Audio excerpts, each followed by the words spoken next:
হরে কৃষ্ণ। নমস্কার সবাইকে। আবার একটি মালা ডেইলি ব্লগে আপনাদের স্বাগত জানাই। আজকে পূর্ণিমা পুজো, তাই হরে কৃষ্ণ দিয়ে প্রথম শুরু করলাম। তো আমাদের বাড়িতে পূর্ণিমা পুজো হয় মন্দিরে, আর তার জন্য মা সকাল সকাল উঠে স্নান সেরে নিয়ে মন্দির ভালো করে ধুয়ে ফুল টুল তুলে সব কিছু রাখবে, ব্রাহ্মণ আসবে, পুজো হবে। আর এই যে বাড়িতে আমাদের এইগুলো এত সব চাষ হয়েছে ধান, আর আজকে কি কি মা ভোগ নিবেদন করবে ঠাকুরকে আপনাদের সবটাই শেয়ার করব। আর যেহেতু আমাদের প্রত্যেক বছর ধান চাষ হয়, তো প্রথম ধানের যে ভোগ হয় সেটা আজকে মন্দিরে দেওয়া হবে। তো পুরোটা আপনাদের দেখাবো কী কী হয়। তার জন্য মা প্রথমে এগুলো ফুল টুল তুলে ভালো করে ঝাড়ু টাড়ু দিয়ে মন্দিরটা ভালো করে ধুয়ে নেবে। তো দেখতে থাকুন আপনারা পুরো ভিডিও।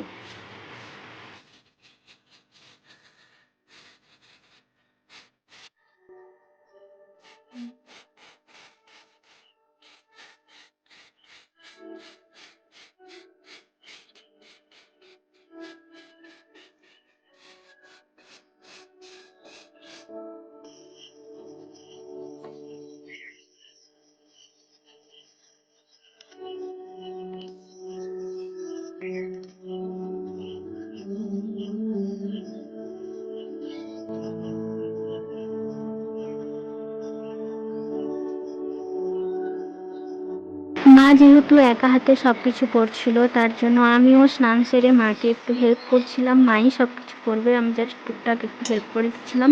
এদিকে হবে কলা ভাজা, আলু ভাজা, তারপর হবে পটল ভাজা, লুচি হবে, আর পায়েস হবে।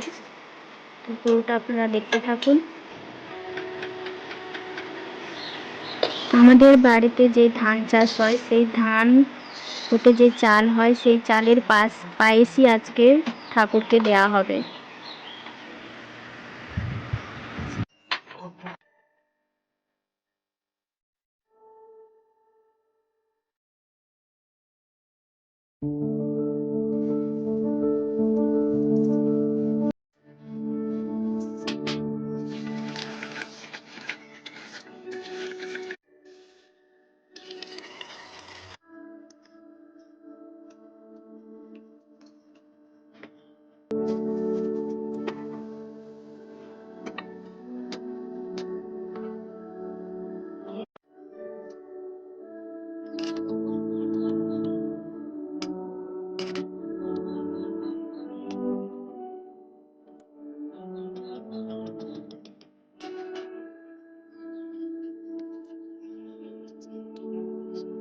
তো সারা বছর এটা ওটা ভালো মন্দ অনেক কিছু খেয়ে থাকি, তো যার জন্য খেতে পাচ্ছি তাকে যদি না দিই তাহলে হয়? তো তার জন্য মা আজকে পূর্ণিমা পুজোয় এত কিছু আয়োজন করেছিল। আপনাদের বাড়িতে কি এরকম হয়ে থাকে? তাহলে অবশ্যই আমাকে জানাবে। আর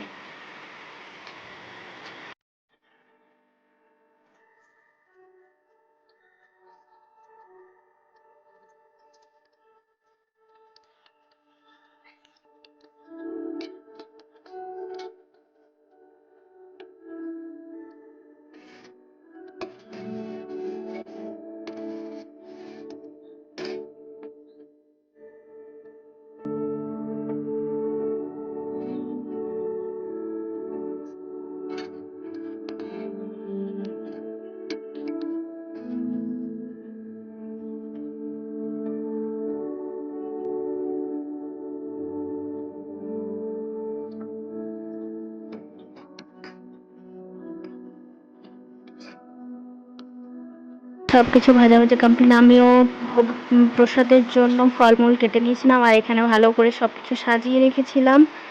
এই যে দেখুন, পটল ভাজা, আলু ভাজা, মটর সেদ্ধ, সরি ছোলা সেদ্ধ, আর কলা ভাজা, আর এখানে শুকনো লঙ্কা ভাজা, আর লুচি। আর এইদিকে তারপর আমি আর মা চলে আসলাম সব কিছু নিয়ে মন্দিরে। আর এদিকে ব্রাহ্মণও চলে এসছে, পুজো হবে। তো কোনো কথা নয়, আপনারা দেখতে থাকুন। কৃষ্ণ গোবিন্দ হরে মুরারি, হে নাথ নারায়ণ বাসুদেব। শ্রী কৃষ্ণ গোবিন্দ হরে মুরারি, হে নাথ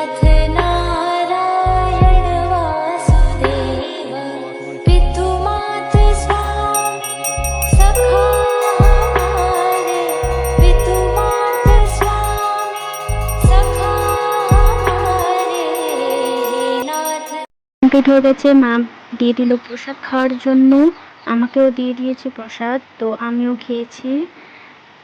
প্রসাদকে তো আর ভালো খারাপ বলা যায় না, প্রসাদ প্রসাদই হয়। তো আজকে এই পর্যন্ত, দেখা হবে পরবর্তী একটি ব্লগে। ভালো থাকবেন সবাই, আর প্লিজ চ্যানেলটিকে সাবস্ক্রাইব করবেন। থ্যাংক ইউ সবাইকে।